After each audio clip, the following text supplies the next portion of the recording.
今日我有一個好強烈嘅感覺咧，就好多作品咧，其實後面都係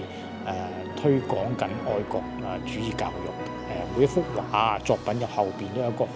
歷史嘅背景喺後面咁樣，非常偉大呢樣嘢，我覺得。亦都提供咗好多材料俾愛國主義教育。咁咁啱今年亦都係抗戰勝利80週年嘅，所以呢個係非常之好嘅一個展覽咯。我就比較喜歡高劍父嘅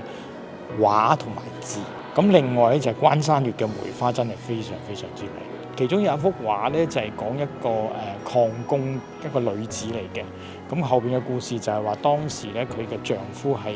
陣亡咗嘅，咁佢就挺身而出咧，係代替咗佢嘅丈夫咧，係做呢個礦產，為呢個國家去出一個力量。呢個非常之感動，我覺得真係應該嚟睇咯，珍惜添啊，有好多係咁啊，真係非常非常之難得。同埋香港同廣東嘅關係係千絲萬縷，係非常之近嘅，比睇其他省份嘅作品咧係容易啲去接受。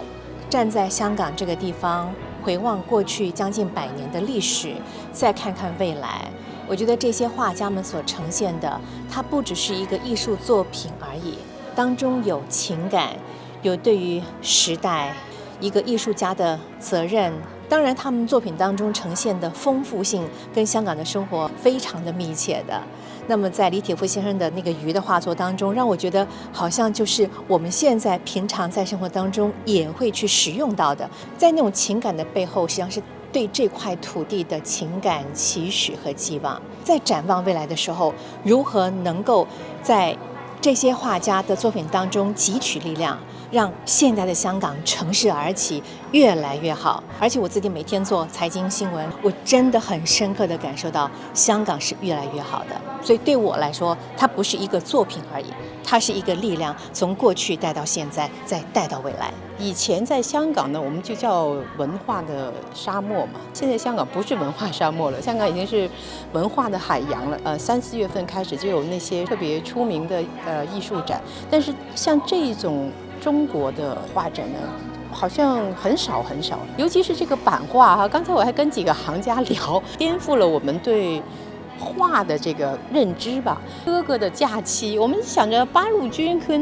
跟放假好像就沒什麼關係，但實際上它反映了整個一個時代的我們中國歷史的發展進程。希望大家能盡早的來觀看這個畫，一定會得到非常大的收穫。展覽非常之精彩，可以一次過睇晒廣東省好多名家，見到有大量嘅中西文化交流嘅真跡喺度啦。好多畫咧都有一個香港嘅元素，譬如畫家喺長期喺香港長大啦，咁睇到之後咧，我覺得好親切，亦都學到好多。最深刻都係嶺南派，以前亦都聽過好多係兩高一陳，甚至嶺南派原來同香港亦都係有好多交流，譬如頭先見到好多畫啦，都係滲入咗一啲香港嘅元素。